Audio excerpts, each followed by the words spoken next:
Hey, how you doing? So this is Neil. I'm going to be addressing some of Joseph Smith's, also known as Magesty of Reason on YouTube, counters to Ed Feser's Aristotelian argument. The first two parts, actually, I started to address actually the Plato, the Platonic argument from contingency. So the first two video clips will be of that, and then we'll get into the Aristotelian argument and fully address all of that. So, as you can see, I'm only a cartoon, so I only know so much. But I think I could see problems in reasoning. Joseph Smith is a smart dude, no doubt about it. And I think he really does try to be fair. However, it seems to me that Ed Feser smacked him around at some point because he seems to get personal when addressing Feser's arguments. Or maybe he just didn't like how Feser busted up his boy Oppie. I don't really know. But he does seem emotional sometimes. Anyway, so here are some issues that I see with his reasoning. So here's clip number 1.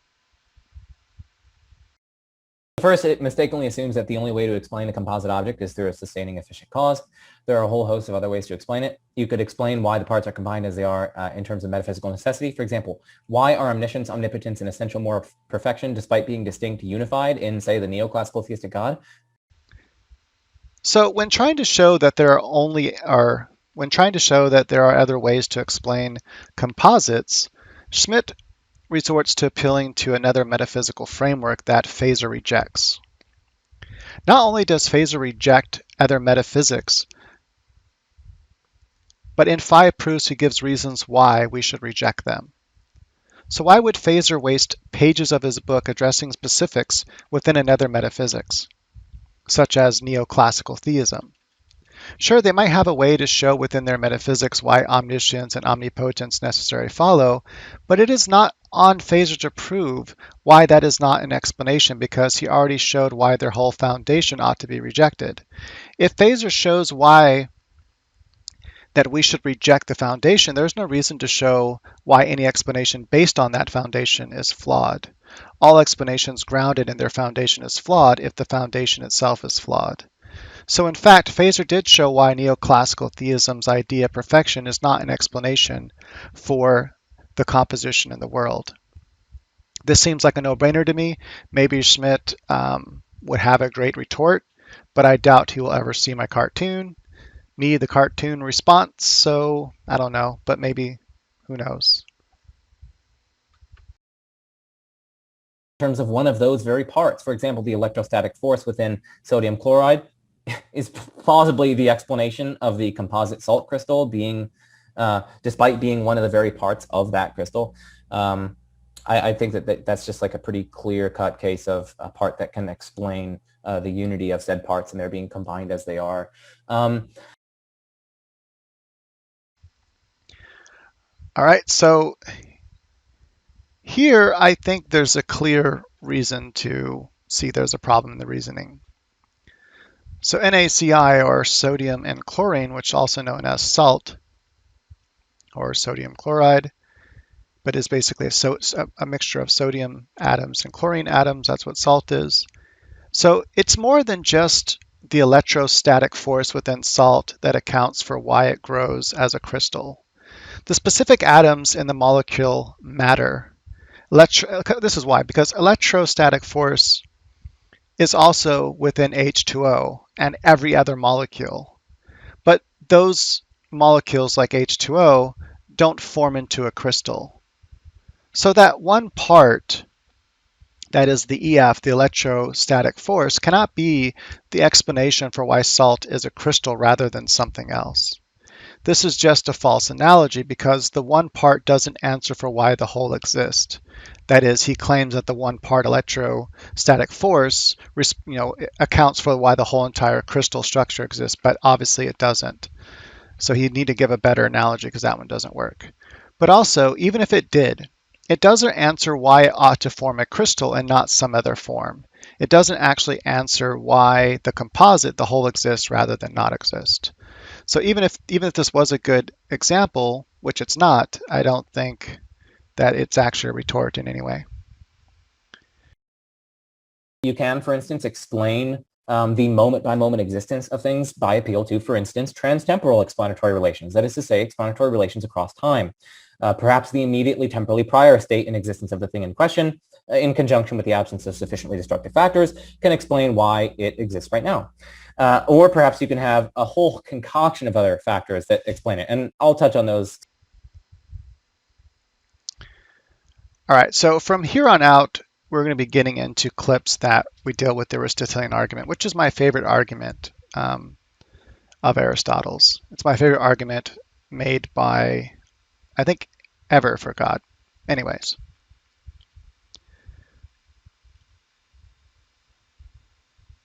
So Schmid says that perhaps the immediately temporal prior state of the existence of the thing in question in conjunction of the absence sufficient destructive factors could explain why it exists right now. That's quite a handful of a sentence. So what is he saying? Well, he's basically saying that the existing thing in question, whatever that is, let's say water, is basically relying on a prior pre-existing state of water. So he's just appealing to existential inertia, which we get into later. So basically that the glass of water at T2 exists because of the glass of water at T1. This means that somehow, if by magic, the glass of water keeps itself in existence, that is existential inertia. We have no reason to believe composite things can have such power. No reason is given. It's just stated as a brute fact. So I don't see this as any sort of defeater to the argument. Secondly, it assumes the impossibility of a changeable, necessarily actual being. So you can see my post here as to why that a changeable okay, so I think that the mere fact that something is changeable is perfectly compatible with its being necessarily actual. Why is that? Well, because the changes could merely be potentials for accidental change, like the potential to go from knowing that it's 727 to 728, say. So that's a kind of potential for accidental change. That wouldn't entail that the thing itself could go out of existence. Knowing it is 727 to 728, to go from that knowledge, well, it could not go from knowing this because Ed Feser shows why the purely actual must be eternal, and that is timeless. Ed Feser also shows under his metaphysics the purely actual must be non-composite and thus cannot have any parts, thus could not have accidental properties which would be parts. An accidental property is a property that is not essential to your existence. So for example, your height is an accidental property, or the size of your belly is an accidental property. If you change in height or you lose weight, you are still you. Also, because it is timeless, any imagined accidental property or potentials would be from eternity and equal to its being. Whatever act, that is, whatever act that actus purus has, which is the Latin for the purely actual actualizer. So whatever act actus purus does is from eternity because he's timeless. And because it is pure act, then the act is identical to its being. So even the act of thinking is identical to its being, even though it could go from knowing, or rather, even if, because it can't, but even if it could go from knowing it is 727 to then knowing it is 728, this could not be an accidental property. It is an act, and the being itself is pure act. So that act is also the same as its existence, right? This is different than us. Our act is an accidental property. It's separate from what we are. I can exist without writing on a piece of paper. I can exist without talking. Although it might be said that maybe I don't really exist as me if I don't think, because the thinking is a big part of who I actually am. And so why would that be any different for God if it's true for us? I would argue that even our thinking is not an accidental property. It's necessary for our essential being. We need it, otherwise we don't really exist. And so too with God. But with God, all God's acts, anything that God does is the same as his existence. Why? Because in Feser's metaphysic, which is from Thomas Aquinas, which is from Aristotle, but Aquinas adds some stuff like existence and essence, that in God, these are one and the same thing. God's essence is existence. He's just pure existence itself. And if he's pure existence itself, and he is act, and pure act, actus purus, right, then if he is the purely actual actualizer, which means he is act itself, then any act that he does is just his own being itself, its existence. So he's not really doing the act, he is the act itself. So he is his own thoughts, and his own thoughts are the same as his existence. And so even if it were, like I said, even if it were possible for him to go from knowing this to knowing that, that's not a potential. I go into another reason why it's not a potential, but another reason why it's not a potential is because if you're an eternal being, then anything that you're doing it from eternity. So if you were running for ever and ever, or well, first, let's not even get into that. Let's just first get into if you're running. If you're running now, then you don't have the potential to run because you're already running. Right? So you don't have no potential within you to run. And this is within the metaphysics of Aristotle. He in the same way he wrote these formal logic, he also came up with the logic of this principle of causality, and that is that something can't be actual and potential in the same way at the same time, right? So in the same regard at the same time. And this is basically the same thing as, has the logical argument or the rule of logic that you can't be something and not be something in the same time in the same regard. So that actually follows. That's why this is the case. So you can't be running and not be running at the same time. It's what that amounts to. You're either running or not running, right? In the same time, at least. So at T1, you can't be both running and not running. So you can't have the potential to run at T1 and be actually running at T1. It's one or the other. Okay, so understanding that, well, what if you were eternally running? Well, if you were eternally running, then you've always been running. There's never a time where you're not running. So any time on the timeline, pick any part, you're running. So there never could be a time where you had the potential to run because you can never start running, right? So you've never had the potential to run because you've always been running. And you can never have the potential to stop running because you could never stop running, because as long as a timeline is, this infinite timeline, and anywhere on that timeline, you are running, and that's all you're ever doing. And so you can never actually be doing anything other than running, right? And so in the same way, since God is pure act, anything that God is doing, God is always doing it, and therefore it cannot be an accident. That is, God cannot have accidental properties because anything that God is doing, God is always doing it. He can't have the potential to start doing it. All right, so let's get on the next one. So I would argue. And okay, so that's the second criticism. The third criticism is existential inertia. So this premise here, premise 2, whatever is changeable requires concurrent efficient causal sustenance, denies the thesis of existential inertia, according to which at least some temporal concrete objects, perhaps all of them, but at least perhaps the fundamental layer of temporal concrete objects persist in existence without requiring some kind of continuously concurrent sustenance from without, that is to say from non-parts of it, like external sustenance. Now, if you want to check out some resources I have on existential inertia, you could check out my IJPR paper here, my response to Shou and Sand. So existential inertia, Schmid just refers us to his paper and offers no reason that this is a challenge to the Aristotelian argument. And I have linked to his paper in the description at philpapers.org. But what it does amount to is just brute facts. If you just go take the time to read it, or at least skim through it, he just makes a claim and then assumes it's true without showing why it must be true. Like, well, look, maybe this is possible. Who cares? We have no reason to take existential inertia seriously. It is like a physicist saying, yeah, but look, string theory is possible. Who cares? That does nothing to undermine the standard model. If you want Ed Feser to take existential inertia seriously, you need to show how it follows necessarily, like how he shows from his metaphysics that God is necessary. One thing Schmid says in the paper I would like to address, though. In short, one cannot explain O's existence from T1 or T minus 1 to T, since the account needs to presuppose O's existence from T minus 1 to t in order to allow O at t minus 1 to explain O at t. This is just saying that if an object doesn't have the power to persist in existence now, then no past version of it can have that power. Just like an infinite chain of mirrors cannot account for how the mirrors are reflecting a dog if there is no dog to reflect.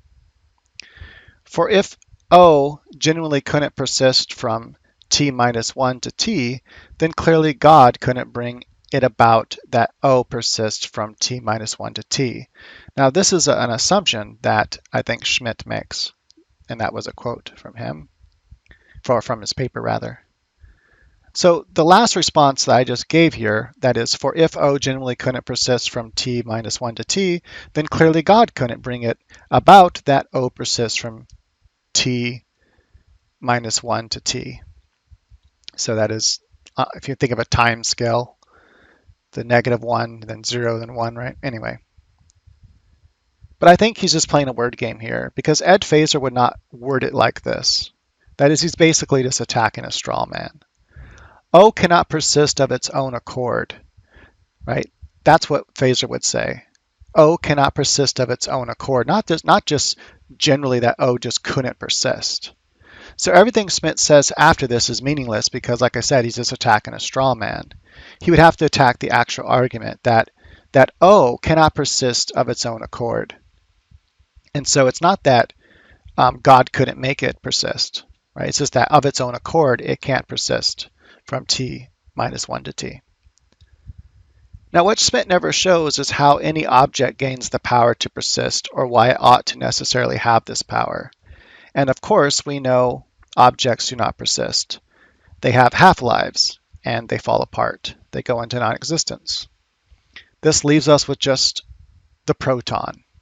We haven't observed a proton's decay. We've observed electrons, photons decay, but a proton's decay we haven't observed. But everything else, like I said, even photons have a half-life, even if that half-life is a very long time. And I will argue that even protons have a half-life. Besides, protons could not of themselves account for the persistence of electrons, and electrons are necessary for the world we experience. So even if somehow the proton has existential inertia, nothing else does, because we have observed their decay. Electrons, photons, etc. have a half-life. Because the proton cannot account for the existence of the electron, the persistence of the electron needs explanation. It is somehow persisting despite having a half-life, which means it will end. However, photons are not shown to persist of their own power. Existential inertia thesis never shows why it ought to be true. Thus, existential inertia is not even close to a defeater of the Aristotelian argument. And before I make this quote from Ed Feser, so basically, it doesn't matter because I am showing that there is an actual negative force. There is actually some net thing that's happening that's causing things to go out of existence. And so there has to be something to keep them in existence. So Ed Feser says this: as I pointed out in one of my recent exchanges with Oppie, one problem with the kind of existential inertia scenario he and Schmid favor is that it is viciously circle. Existential inertia would be an attribute of any substance that it has, but attributes are ontologically dependent on substances. So Schmidt's proposal amounts to saying that water's existence at t depends on its attribute of existential inertia, and that its attribute of existential inertia depends on the existence of the water at t, a metaphysical merry-go-round.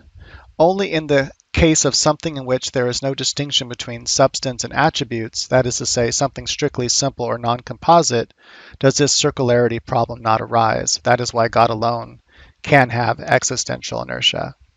So basically what Feser is saying is that you can't say that this object, that the water, that the persistence, that how does the water persist from moment to moment? Well, because it has this inbuilt power. But how does it have the inbuilt power? Well, because it exists as water. Well, how does it exist as water? Because it has this built-in power. Well, how does it have the built-in power? Because it exists as water. It's a vicious circle. And thus grounds to reject the idea. A challenge for the Aristotelian proof. Why is that? Well, Feser gives an example of a cup being held aloft by a table, which is held aloft by the floor, which is held aloft by the building, which is held aloft by the foundations, which is held aloft by the earth. Now, I actually think that this can plausibly motivate us in thinking that, well, hold on a second. Plausibly, you only need a per se sustaining cause of something's being in some condition or state if there's some kind of like counteracting tendency or counteracting causal factor that's like inclining it towards a different state. And so if the thing is to be in the actual state in which it's in, and if there's some kind of internal tendency of it to go to that other state or condition, or if there's something else, some kind of net causal factor that's pulling it in another direction, as it were, well then, in that case, if it is to remain in its actual condition, yeah, then I agree that you're going to have some kind of concurrent thing that's keeping it there. After all, if you didn't, then the thing would simply follow its internal tendency, or it would, follow where the net causal factor leads. And so you can think that that's precisely why the cup needs to be held aloft. It's because there's gravity pulling it down, and if there weren't that kind of concurrent sustenance underneath it to hold it up, that it would fall, right? And so that's precisely why you need something to hold it up if it is to remain 3 feet above, above the ground. But if indeed it is the case that something doesn't have such an internal tendency and it doesn't have any net causal factors inclining it towards a distinct state or condition, well, then it seems eminently plausible that no, you don't need a kind of per se sustaining cause of its being in said condition. Like, consider the same cup, right? If you go on the International Space Station and you let go of the cup, you don't need something that's like concurrently holding it there. It's like, oh no, no, but instead it'll just remain in that location. At least relative to some frame of reference. It'll remain in that location. It'll remain in that state. Why? Why is that? Because it doesn't have an internal tendency that would pull it in some direction or other. And moreover, there's no net causal factor that's pulling it in some direction or other. And so it seems that so long as those two conditions are met, that's all you need in order to be able to explain why something maintains its state or condition. And so if you think that that's true, that's plausible, I think it's reasonably plausible, well, then you can just apply that to existence. So long as there's nothing inside of the thing that's like actively working to bring it out of existence, and so long as there's no external net causal factor that's like, trying to knock it out of existence, as it were, well, then that's all we need to explain why it remains or maintains that state or condition of existence. So it seems to me.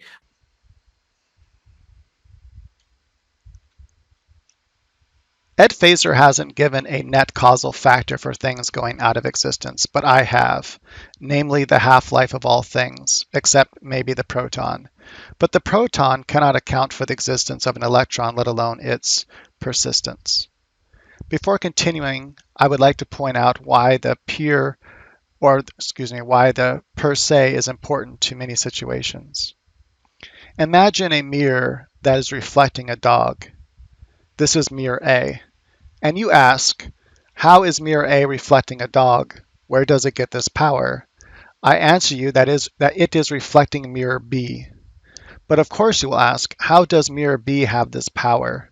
No matter how many mirrors I add to this chain, I will never answer the question how any of the mirrors have the power to reflect a dog. If there is no dog to reflect, then none of the mirrors will reflect a dog.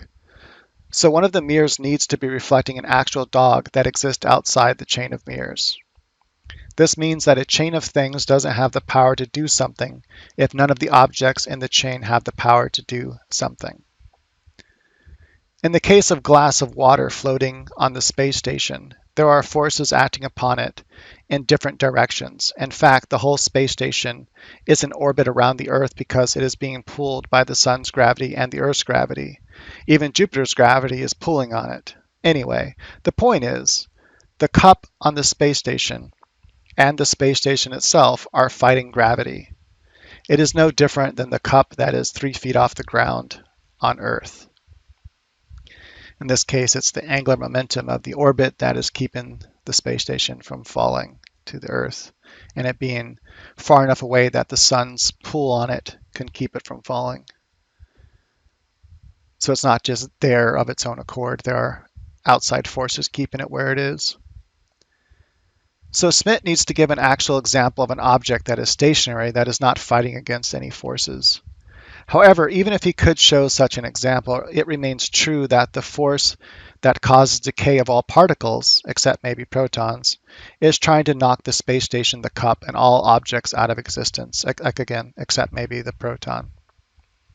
So in order for the cup to stay aloft in the space station, it must remain in existence. But in order to remain in existence, it must persist despite the half-life trying to cause it not to exist. Another point. There is no such thing as a stationary object. Even if there is a free-floating proton in space, and it is absolutely frozen, so none of its internal parts are moving, the proton itself is still moving through space because space is expanding. Not only that, but because of the rotation of the galaxy it is in. Even if it is not within a galaxy, there is movement between galaxies known as the cosmic web.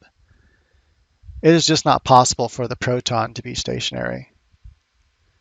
And all objects, all the different objects, their gravity, I'm going to word it this way, all different objects and their gravity is pulling on the proton.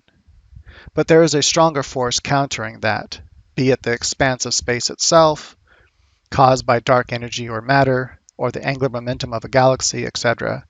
Thus, every conceivable object in our universe has forces acting upon it that cause it to be in this state or that state.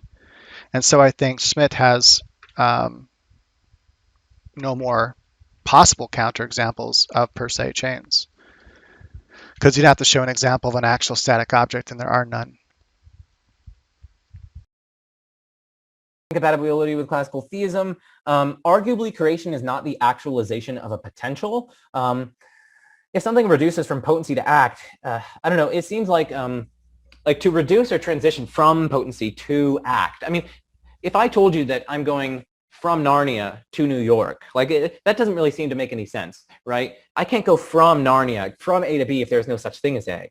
But in that case, it would seem as though there would have to be such a thing as the potency for existence. But in that case, prior to God's actualizing the things in question, there are these things called the potencies for existence, and it's not clear that that's going to be compatible with classical theism, because there are these potencies for existence and whatnot, and they need to be actualized. But that point is just it's not clear to me how it's compatible with classical theism. I'm not sure I would go so far as to say that it's incompatible. So I think this is actually a good point. It is not so easy to answer, but there are answers. First, I will give Aquinas' answer. He says God created from nothing. That is, there is no substance, no thing from which God creates. In fact, he defines creation this way. To make wood into a table is not creation because we are using pre-existing stuff to do it. To create, you must cause something to exist without pre-existing stuff. That is, without any actual thing, you have to cause a thing to become. I think if Schmid was familiar with this response, he would probably have said, well, how is that going from potential to actual? Aquinas defines nothing as no thing. A potency is not a thing. So just a purely potential is not an actual thing. But he also says that God did not create from pre-existing potencies. So it's not like God, alongside of God, there existed potentials. So in what way then did God actualize potentials? Well, he says God actualized logical potentials. God has the knowledge of all things that could potentially exist. And they only exist if he actualizes them. So the potentials God actualizes are the ones in his knowledge. So God doesn't have potentials, but he has knowledge of potentials and he actualizes them. Before our sun existed, God had the knowledge of our sun and thus had the knowledge of its potential to exist. God actualized that potential. So it's not an actual potential existing alongside of God. However, I actually do not see a problem with abstract potentials coexisting with God, only held in existence by his knowledge of them. In this way, they would exist extrinsic to God, meaning outside of God. They would not be parts of God because they are not God. I do not see how this would contradict the nature of the classical God. After all, Aristotle had no issue with other eternal stuff existing outside of God, so long as God accounts for its existence. And so, there is an eternal relationship between God and the purely actual, between God, which is the purely actual, and between the abstract existing potentials that God actualizes. By the way, in my view, these potentials are only for the simples, as Oppie calls them, from which all other things can be. So I think that God coexists alongside of potentials, and God, being the purely actual, is always actualizing those potentials, and the potentials that he actualizes are the simples, the most simple things in our universe, and those things become all the other kinds of particles and stuff. They become energy and everything, and also he actualizes the rules that govern all those things as well, because they wouldn't just do anything of their own accord. They need to have rules that govern how they operate, their behavior. And I think that's perfectly in line with classical theism. If not, then I guess pre-classical theism, like Aristotelianism. I think you could plausibly conceive of existence as more so a state of stasis. So, like, what's interesting is that Feser considers an objection to one of his causal principles that he uses. The causal principle says that whenever there's a change, you have to have some cause of that change. And one of the objections to that he considers in a paper of his and also in his 5 Proofs book is like, listen, there is this thing called inertial location. So it seems as though something can change from position A to B without some kind of distinct actualizing cause. One of Feser's responses to that, it's not his only response, but one of his responses is to say, well, maybe inertial location is more so like a state of stasis or unchangingness. So there's no real like the kind of dynamism or actualization of potential that would call out for an outside cause here, but rather it's more so like the maintenance of a state. But if you could do that for inertial location, why can't you do that for existence? Like, just, at the very least, Feser needs to give us some further independent reason to rule that out. And I don't. So here he talks about existence as stasis. Now he makes a difference between the word existent and existence. So EXISTENCE, which is to exist, or EXISTENT, existent. And if you make them both plural, they sound like the same word, but I just want to show that they're not the same word that he's talking about. So maybe Feser hasn't given a reason to reject this, but I will. In fact, I actually already have above. Nothing in the universe is static. Everything is always changing location. Nothing remains in one location. And there are causal factors for why everything changes location, which are the different competing forces like gravity, electromagnetism, and the expanse of the universe. The expansion of the universe is said to be caused by dark energy, which seems to oppose gravity itself. The point is, everything moves because of interacting forces. Nothing is static ever. So no, something cannot change location from A to B without an actualizing cause. There is always an actualizing cause for motion, a specific kind of change. Right, so I think that's an easy answer, is that, hey, nothing is actually static. So nothing that you said follows, Schmid. I think that's easy enough, that everything has a cause for why it moves. Anyway. I also think that there are 3 non sequiturs in Feser's inference to purely actual actualizer. If you look actually in his book, in his 5 Proofs book, he only gets to an actually unactualized thing that actualizes other things.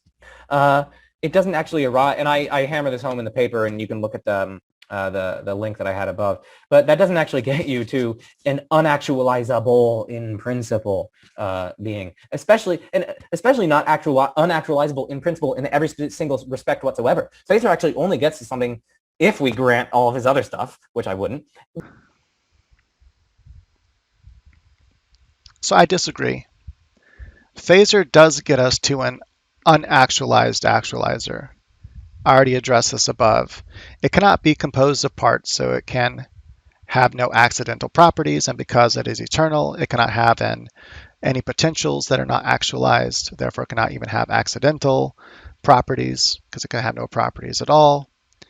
And also, even anything that it's doing couldn't be an accident, and it couldn't be a separate property of it, because it's pure act. Anything that it's doing is just its pure being, and it's doing that from eternity, so it's an eternal act, and therefore it cannot have any potentials. Now, for example, say it had the potential to gain more knowledge. Given eternity, it would have already learned everything possible, and thus must always possess all possible knowledge. This would be true of any proposed accidental property, thus God is purely actual in every way possible. That is, anything that you claim that would be a proposed accidental property given eternity, then it would just be something that God has perfectly. And it wouldn't be that something God has, because it's God's act itself, and therefore it's actually the same as God's existence.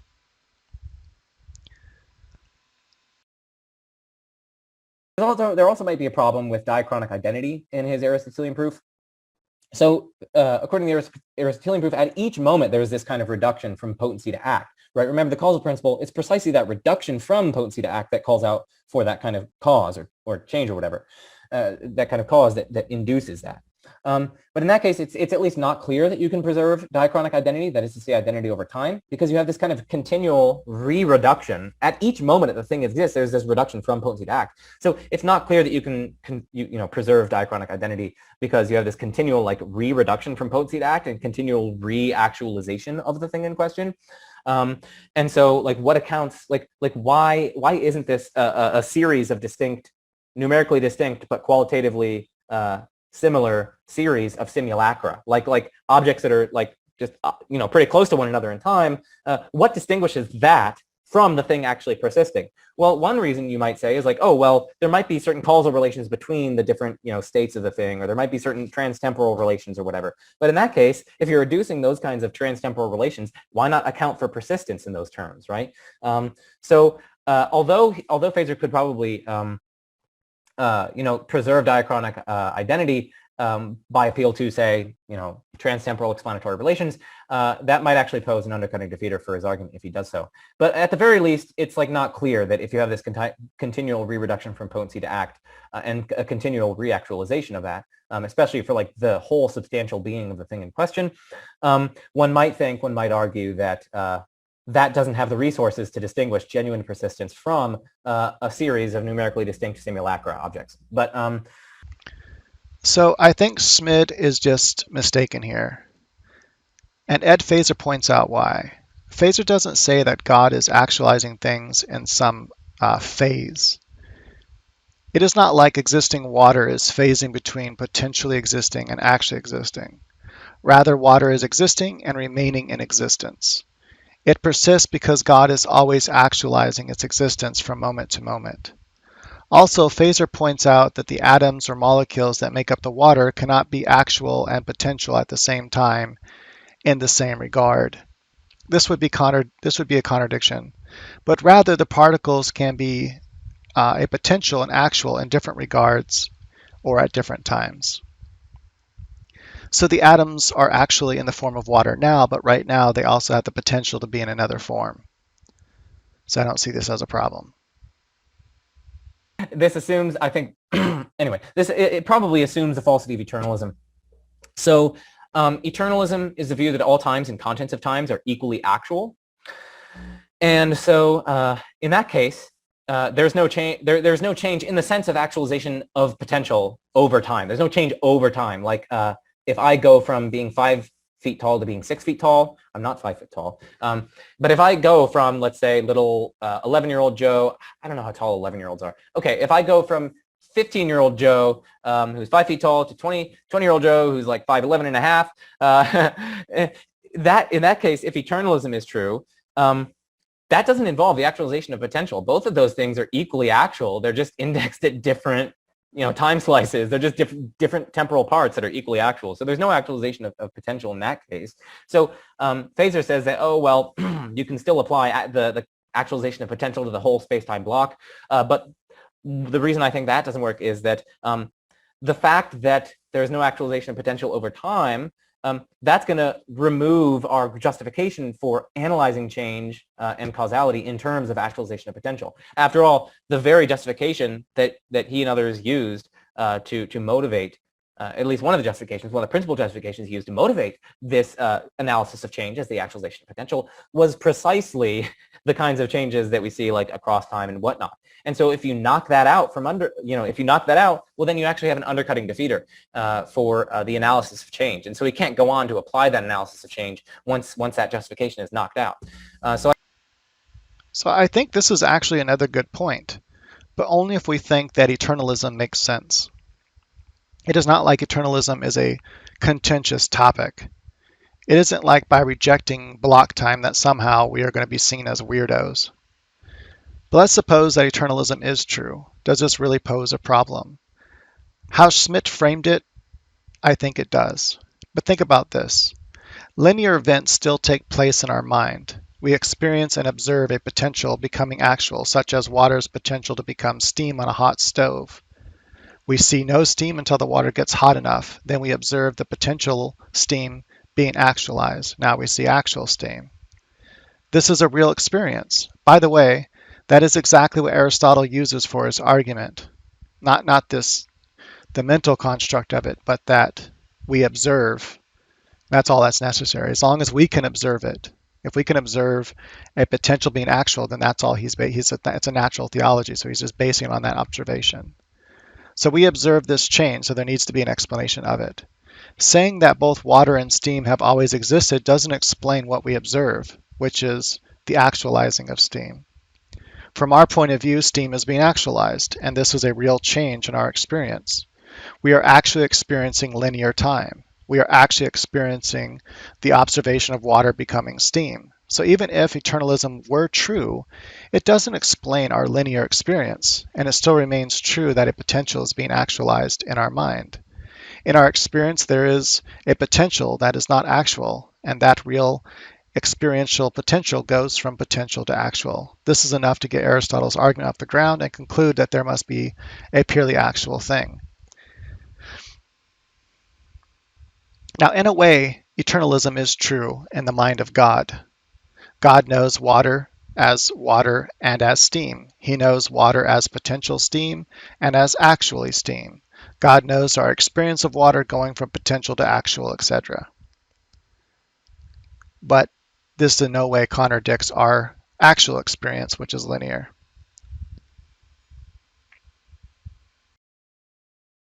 Anyway, the justification proffered for premise 5 fails and is probably incompatible with Trinitarianism, at least by my lights.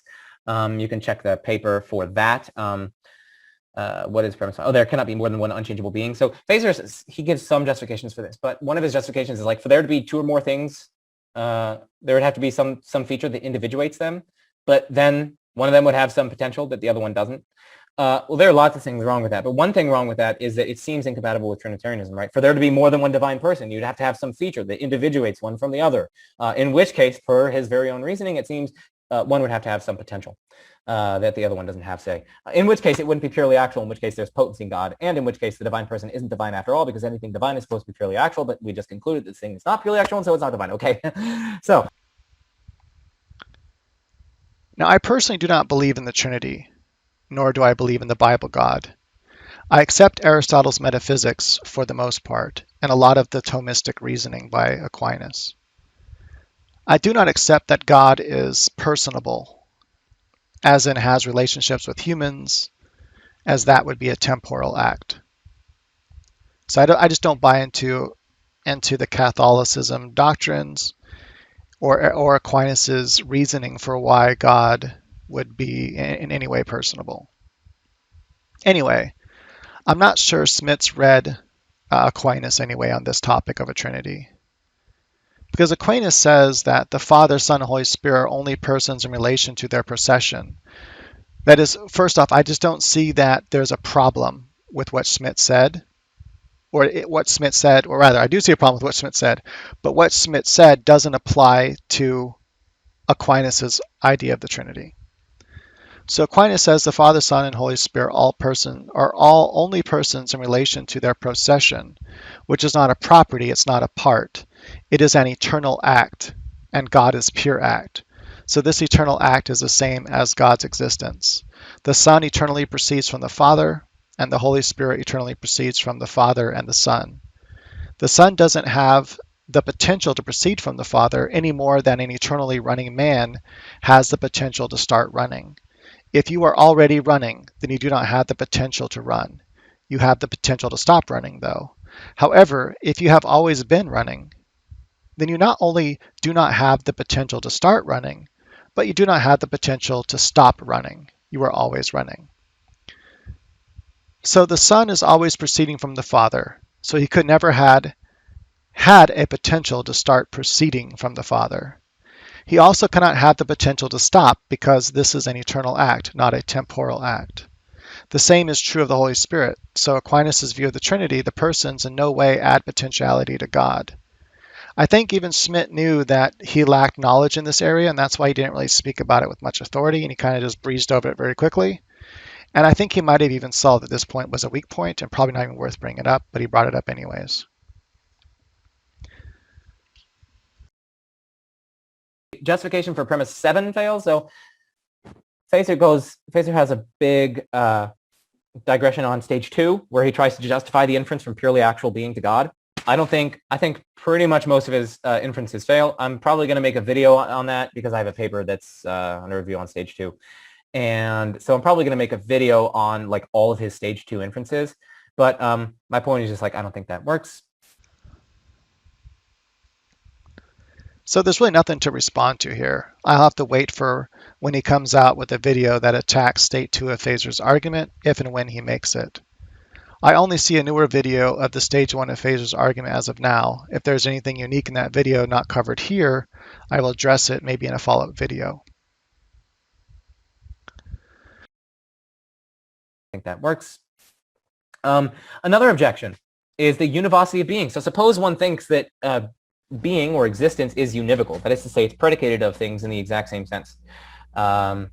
So, like God exists in just the same sense that you and I exist. Like, obviously, God's a necessary being. So there are different kinds of existence with a T. Like, there are dependent things, independent things, necessary things, contingent things, mental things, physical things. So those are different kinds of existence.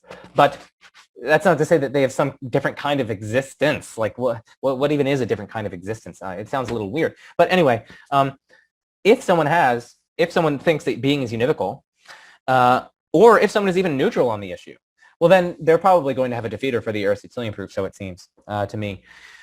And Feser himself recognizes that his argument relies on it. So if you look at pages 176 to 184, Feser points out that at least how he understands act and potency, that's going to have to require that act and potency exist in different senses. And so existence is going to have to not be univocal.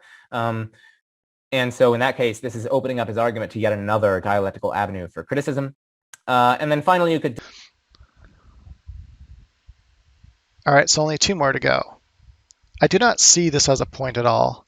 Schmid never shows an example of why this would be an issue. However, Schmid sees a difference between existence, like I mentioned earlier, that is existence, like abstracts versus concrete things. They both exist, but in different ways. So Feser can just say God exists in another existent, right? So in the same way that Schmid would agree that abstracts and concrete things don't exist in the same way, then Feser can just use that same language and say, well, God and creation doesn't exist in that same way. And he can also say that that which is actual and that which is potential don't exist in the same way. And in fact, he can just, in the same way that Schmid says a concrete thing doesn't exist in the same way a potential thing exists, that is an abstract. So Schmid already has the language in his own framework, right? An abstract doesn't exist in the same way that a concrete thing does. So the actual is the concrete and the potential is the abstract. So it's the same difference. I just don't see why this is even an issue.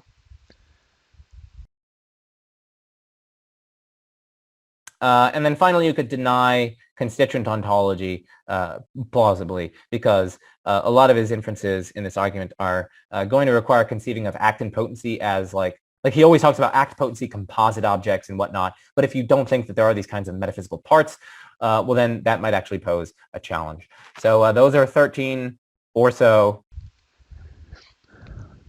All right, so we're on the final clip here that you just watched. So Feser and Oppie had a nice conversation about this topic. This is basically saying that, well, what if nominalism is true? Well, Feser has no reason to accept that metaphysic until someone makes a strong argument for it. Also, in 5 proofs, Feser actually gives reasons to reject such ideas as nominalism. I don't see any reason to go over them here because Schmid doesn't give an actual counter, right? So here Schmidt's just alluding to, well, possibly this could be an issue. Okay, well, until it's actually an issue, until it's actually an issue, there's nothing to address. Anyway, so that's it for this video. I hope you enjoyed it. I hope you learned something from it. If you have any questions, leave them in the comments below. Until next time, peace unto you.